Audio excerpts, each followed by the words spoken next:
انشاءاللہ آج ہم حضور پیران پیر غوث اعظم دستگیر رضی اللہ تعالیٰ عنہ کے مقالات جو فتوح الغیب کی صورت میں ہمارے سامنے ہے، اس کے جو ہے 34ویں مقالۃ الرابعۃ الثلاثون کے ہے، اس کی جو انشاءاللہ تلاوت کا شرف حاصل کریں گے، اس کا بیان ہوگا، اور اس کا ترجمہ جو ہے شیخ محقق شاہ عبدالحق محدث دہلوی رضی اللہ تعالیٰ نے فرمایا ہے، اور مترجم نے اس مقالے کا عنوان رکھا فعل خداوندی پر ناراض نہ ہو۔ یہ مقالہ پیران پیر کا ہے، اس کے اوپر آپ اس کا عنوان یہ رکھیں کہ اللہ تعالیٰ کے کسی عمل پر ناراض نہ ہو۔ بسم اللہ الرحمن الرحیم۔ حضور محبوب سبحانی غوث سمدانی رضی اللہ تعالیٰ عنہ فرماتے ہیں کہ کس قدر تعجب کی بات ہے کہ تم اپنے پروردگار سے ناراض ہو کر اس پر بخل، حماقت اور جہالت کی اتہام تراشی کرو، اس پر اعتراض کرتے ہوئے اس کی طرف ظلم کی نسبت کرو، رزق و غنا اور آفات و بلیات کو دور کرنے میں تاخیر سمجھو، یعنی جب رزق جلد حاصل نہ ہو، رنج و بلا سے نجات نہ ملے اور کام میں کشادگی پیدا نہ ہو تو تم مضطرب، ناراض اور نا امید ہو جاتے ہو، جبکہ ایسا نہیں ہونا چاہیے۔ کیا تمہیں معلوم نہیں کہ ہر چیز کی مدت مقرر ہے اور ہر مصیبت کی انتہا ہوتی ہے، جس میں کسی تقدم و تاخیر یعنی آگے پیچھے کی گنجائش نہیں، نہ مصیبتوں کا وقت تبدیل ہوتا ہے کہ آفت عافیت بن جائے، تکلیف کا وقت راحت سے نہیں بدل سکتا، اور فخر کی حالت غنا سے تبدیل نہیں ہو سکتی، یعنی ہر چیز کا جو وقت مقرر ہے وہ اسی وقت میں واقع ہوگی، اس کے خلاف توقع نہیں رکھنی چاہیے، اور پروردگار عالم سے ناراضگی اور اس کے کاموں پر اعتراض نہیں کرنا چاہیے۔ اللہ تعالیٰ جو چاہتا ہے کرتا ہے، اور اس پر حکم نہیں چلایا جا سکتا، اس لیے باادب رہ کر یعنی اللہ تعالیٰ کے تمام معاملات پر، ہر معاملے میں باادب رہ کر خاموشی، صبر و رضا اور پروردگار کی موافقت لازم کر لو۔ دیکھیے، بندگی کا سب سے بہترین تقاضا آپ ارشاد فرما رہے ہیں کہ بندے کی کامیابی کا یہ ہے کہ اگر کوئی بلا ہے تو آپ صبر کرو، صبر کرو۔ اب ہم لوگ کیا ہے کہ اللہ معاف کرے، نادانی میں ہمارے زبان سے ایسے ایسے کلمات نکل جاتے ہیں جو اپنا غفور الرحیم ہے، اس کی ذات جو ہم کو معاف کر دیتا، ورنہ اگر اس کی پکڑ ہو جائے تو ہمارے لیے دنیا آخرت سب برباد ہو جائے۔ اب ہم لوگ کبھی نادانی میں بول دیتے کہ اب اتنے دعائیں کر رہے ہیں، نیازاں کر رہے ہیں، نعا کر رہے ہیں، کچھ بھی کام نہیں بن رہا، اتنا تڑپ رو کے بغیر اللہ تعالیٰ نہیں سن رہا ہماری، نہیں، استغفر اللہ، کبھی اللہ تعالیٰ کو ہم بہرا، کبھی کندھا، کبھی عجیب و غریب صفات سے نواز دے رہے ہیں۔ وہ کرم فرماتا ہے اس لیے، ورنہ اگر آپ کی گفتگو میں پکڑ کی جائے تو آپ ایک لمحہ زندہ نہیں رہ سکتے۔ تو اسی لیے پیران پیر سرکار آپ کو حکم فرما رہے ہیں کہ دیکھو، بندگی یہ ہے کہ قضا و قدر پہ بھروسہ رکھو، تکلیف ہوئے تو راحت کا انتظار کرو، صبر کرو، ہر چیز چلنے والی ہے۔ اب اگر آپ سیرت نبی پڑھیں گے، سیرت صحابہ کرام، تو آپ کو یہ باتیں بڑی آسانی سے سمجھ میں آ جائیں گی کہ اللہ تعالیٰ ان کے ایمان کی، ان کی قوت ایمانی کا کیوں بار بار قرآن میں ذکر کرا، کیوں اللہ تعالیٰ جو ہے خوش ہو کے فرمایا کہ یہ نبی کے صحابہ رضی اللہ تعالیٰ عنہ ہیں، اس لیے کہ ان کے ساتھ جو امتحانات گزرے وہ آپ کے ساتھ نہیں ہوئے۔ ایک طرح پہلی جنگ بغیر کسی پریکٹس کے، بغیر کسی تجربے کے 313 لوگ آ گئے، جنگ جیت گئے۔ اب تو ٹریننگ بھی حاصل ہو گئی تھی، جنگ لڑنے کی صلاحیت، تجربہ بھی ہو گیا تھا، تعداد بھی بڑھ گئی، اور ہار گئے۔ تو ان لوگوں کو تو چاہیے تھا کہ بھائی سب کے سب ساتھ چھوڑ کے چلے آتے، نہیں، اللہ تعالیٰ ان کو یہ بات سمجھا دی تھی کہ نہیں، تم ساتھ رہنا ہے اور اب تم آگے بڑھتے جانا ہے، کیونکہ ہمارے امتحانات کا دستور الگ ہے، ہم اپنے بندوں کو مختلف قسم سے آزماتے ہیں، کسی کو دنیا کی، کسی کو معاشی تکلیف سے آزماتے، کسی کو اولاد کی تکلیف سے آزماتے، کسی کو صحت کی طبیعت آزماتے، ہماری آزمائش ہے، تم جب آزمائش سے تم کامیاب ہو جاتے اس کے بعد میں ہم اپنی رحمت کے دریا بہا دیتے تمہارے پہ۔ اب اس کو سمجھنے کے لیے بہترین طریقہ یہ ہے کہ جب بچہ پڑھتا تو جو ہے ایک عمر تک جو ہے ٹیچروں کی بہت مار کھاتا، کیونکہ اس وقت اس کی تربیت کے لیے وہی چیز زیادہ اچھی دکھتی، کیونکہ اس کو محبت سے جو ہے سمجھنے میں دشواری ہوتی، تو کبھی جو ہے اس کو چھڑی کا استعمال، کبھی کانگوشی کا استعمال کرنا پڑتا۔ اب وہی بچہ جب بڑا ہو گیا تو انہیں آرام سے جو ہے لیکچر، کالج میں لیکچر اٹینڈ کرتا، ہر چیز سکون ہو جاتا، تو ہر چیز کا ایک دستور ہوتا۔ تو اللہ سبحانہ و تعالیٰ بھی اپنے طریقے بتایا کہ بھائی میں تیرے پہ جو تیرے پہ آزمائش ڈالتا ہوں وہ تیری بھلائی کے لیے ہوتی ہے۔ اب ہم لوگ نادانی میں سمجھتے کہ وہ ہمارے لیے نقصان ہے، نہیں نہیں نہیں، اللہ پہ ایمان رکھنے والا کبھی یہ نہیں سوچتا کہ یہ نقصان ہے، اللہ پہ ایمان رکھنے والا بولتا کہ یہ مولا کی طرف سے امتحان ہے، اللہ میرے کو ہمت دے، صبر دے کہ میں تیرے امتحان میں کامیاب ہوں۔ تو پھر اللہ تعالیٰ اس کے لیے اپنی رحمت کے دروازے کھولو۔ اس کے کاموں پر ناراضی اور بہتان سے توبہ کرو، کیونکہ اللہ تعالیٰ کی بارگاہ ایسی نہیں کہ کسی سے پورا حق لیا جائے اور بغیر گناہ کے انتقام لیا جائے، بلکہ یہ تو بندوں کا کام ہے، یعنی اللہ تعالیٰ بندے کو فقر و فاقہ میں اس لیے مبتلا نہیں کرتا کہ اس نے نفسانی حق پورا کرنا ہے، اگر ایسا نہ کرے تو نقصان لازم آئے گا، اور بندوں پر اس لیے ناراض ہوتا ہے کہ بندوں نے حقوق اللہ میں جو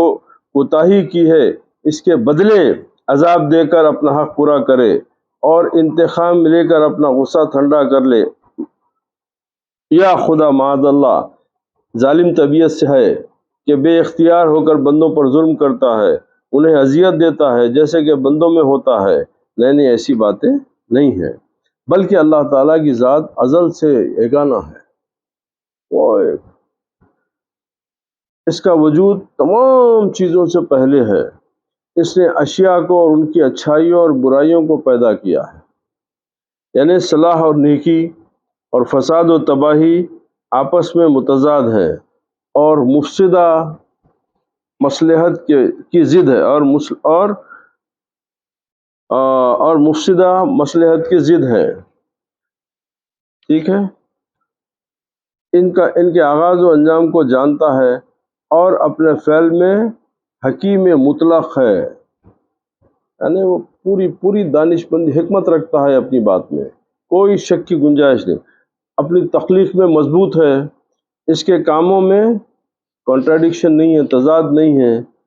وہ کوئی بے فائدہ کام نہیں کرتا، نہ ہی باطل یعنی جھوٹ اور لغو چیز پیدا کرتا ہے، نہیں، اس کی طرف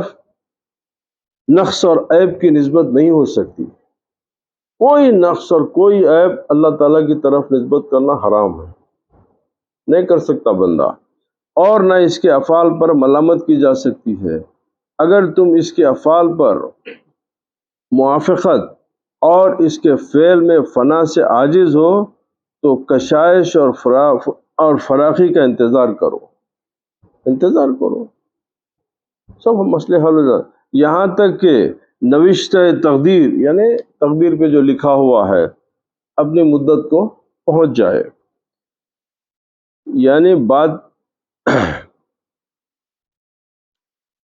یعنی تمہیں فضل و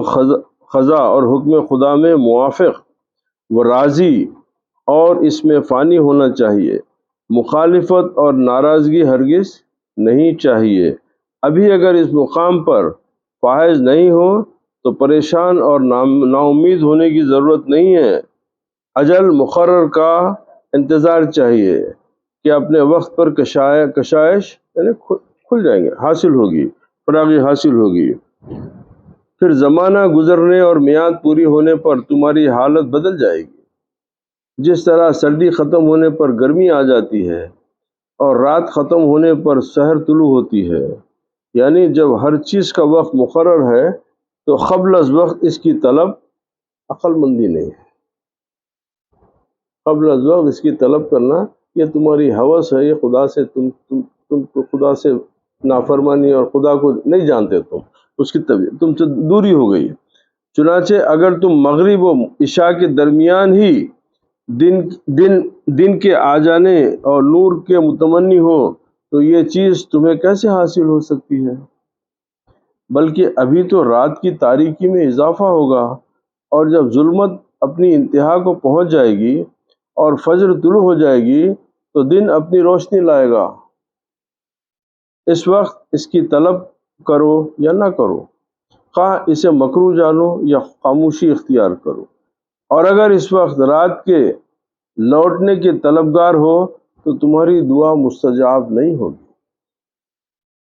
اور یہ چیز تمہیں نہیں ملے گی، کیونکہ تم نے بے وقت طلب کی ہے.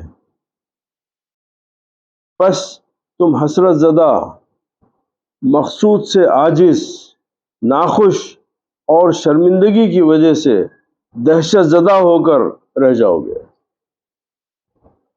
دیکھیے، ہمارا کام تو دعا کرتے رہنا ہے، مگر اگر پوری نہیں ہو رہی تو یہ نہیں سمجھنا کہ اللہ تعالیٰ ہماری دعا نہیں سن رہا. استغفر اللہ. ہم کو یہ انتظار کرنا ہے کہ اللہ تعالیٰ اپنے کرم سے وہ ضرور کرے گا. کب کرے گا وہ انہیں جاننے گا. میرا کام تو ہاتھ اٹھانا ہے، میرا کام تو ہاتھ پھیلانا اس کے آگے. میں اس سے ناراض ہو کے، میں اس سے منہ موڑ کے کہاں جاؤں گا؟ تو ہر حالت میں جس کے سامنے رہنا ہے تو خوشی سے کیوں نہیں رہتے؟ روتے پلاتے کیوں رہتے؟ لہذا ان سب باتوں کو چھوڑ دو، اللہ تعالیٰ کے حکم اور اس کے فعل سے موافقت کر لو. جو ہو رہا اس کے اوپر راضی ہو جاؤ، جو ہو رہا اس پہ راضی ہو جاؤ، تو وہ اللہ تعالیٰ کی دوستی کے لیے ایک راستہ بن جاتا. ہم لوگ اپنے ذاتی تجربوں میں اگر ہم غور کریں تو شاید ہر ایک کے ساتھ ایسا ہوتا. ہم ایک کام کی کوشش کرتے، وہ نہیں ہوتا تو ہم دل برداشتہ ہو جاتے، مایوس ہو جاتے، اور کچھ دن کے بعد میں ایک ایسا کام ہوتا جب خیال ہوتا یا اللہ اگر وہ کام ہوتا تو یہ اچھا کام نہیں ہوتا میرے سے. تو اس لیے کہ وہ تمہارے لیے بہتر جانتا، تم اپنے لیے اتنا نہیں جانتے جو وہ تمہارے لیے جانتا، تو معاملہ اس پہ چھوڑ دو نا. تو اسی لیے حکم حدیث شریف بھی ہے، نبی کریم علیہ السلام فرمایا کہ عصائی منی وہ اتمام من اللہ. بولے دیکھو تم کوشش تم کر لو مگر نتیجہ اللہ پہ چھوڑو. کوشش کرو تو بشری تقاضا ہے نا، تم کو حکم بھی ہے تو وہ کام کر لو، مگر اس کے نہیں ہونے کا نتیجہ اللہ پہ چھوڑو. نہیں ہوا تو بندگی یہ ہے کہ بھئی تیری مرضی ہوں گی، اس میں کوئی میری بھلائی ہوں گی. ہو گیا ماشاءاللہ، تیری مرضی، تیری موافقت ہو گئی تو اس میں میرا ایمان بھی سلامت رہتا، میری بندگی بھی سلامت رہتی، اور میری توقع جو اللہ سے ہے وہ ٹوٹتی نہیں. اب ہمارے پاس کیا ہوتا کہ ہر لمحے جو ہے توقع بنتی ٹوٹتی. تو اسی لیے ہمارا نور ایمان گھٹتے بڑھتے رہتا. نور ایمان، نفس ایمان نہیں، نور ایمان گھٹتے بڑھتے رہتا، یہ اعمال کی وجہ سے. اس کے بارے میں حسن ادب اور صبر جمیل کو لازم کر لو کہ مقررہ وقت پر مقصود عطا کر دے، کہ زبان اور دل کے ساتھ کسی قسم کی شکایت نہ کرو. تمہارے نصیب کی کوئی چیز تم سے چھینی نہیں جائے گی، اور جو تمہاری قسمت میں نہیں ہے وہ تمہیں نہیں ملے گا. مجھے اپنی زندگی کی قسم ہے کہ تم اطاعت و عبادت جانتے ہوئے اللہ تعالیٰ کے حضور خشوع و خضوع اور تضرع کے ساتھ دعائیں مانگتے ہو اور اللہ تعالیٰ کے اس حکم کی تعمیل کرتے ہو. میرے حضور دعا کرو، میں اسے شرف قبولیت بخشوں گا. نیز فرمایا اللہ تعالیٰ سے اس کا فضل مانگو، اللہ تعالیٰ سے اس کا فضل مانگو. اس کے علاوہ اور بہت سی آیات اور احادیث میں ہیں، یہی مضمون ہے. بیان کیا گیا ہے کہ جب تم اس سے دعا کرو تو وہ اپنے وقت مقرر پر قبول فرمائے گا، اور جب تمہاری طلب کے بعد تمہاری دعا قبول ہوگی تو اس میں دنیا و آخرت کے اعتبار سے تمہاری بھلائی ہوگی۔ الحمدللہ رب العالمین۔ آج ہم انشاءاللہ یہیں پر ہم آج کا ابھی آگے جو ہے کافی مقالے یہی مقالے کو جو ہے 34ویں مقالے کو انشاءاللہ آئندہ ہفتے کے لیے ہم جاری رکھتے ہیں۔ اللہ سبحانہ و تعالیٰ اپنے کرم سے فضل سے صدقے میں نبی کریم علیہ السلام کے، ان کے صحابہ، ان کے اہل بیت کے صدقے میں حضور پیران پیر غوث اعظم دستگیر کے فضل، ان کے کرم سے ان کی باتوں کو سمجھنے، اس پہ عمل کرنے، اس پہ قائم رہنے کی توفیق عطا فرمائے۔ اللہ تعالیٰ ہم کو صالحین کی باتوں کو پروردگار اس پہ عمل کرنے کی صلاحیت عطا فرما، قوت عطا فرما، اس پہ ہم قائم رہیں، اور اللہ تعالیٰ ہمارے ایمان کو مضبوط فرما، ہماری کمزوریوں کو دور فرما، ہماری اطاعت میں جو کمی ہے اس کو پروردگار معاف فرما دے، ہمارے عمل کی کوتاہیوں کو معاف فرما دے، اور ہمیں صراط مستقیم عطا فرما، وہ راستہ جس پہ تو نے اپنے انبیاء، شہداء اور صالحین کے لیے گامزن رکھا ہے، اسی راستے پر ہم کو چلا، اور پیران پیر کی غلامی کے صدقے ہماری ان دعاؤں کو قبول فرما لے۔ وآخر دعوانا الحمدللہ رب العالمین۔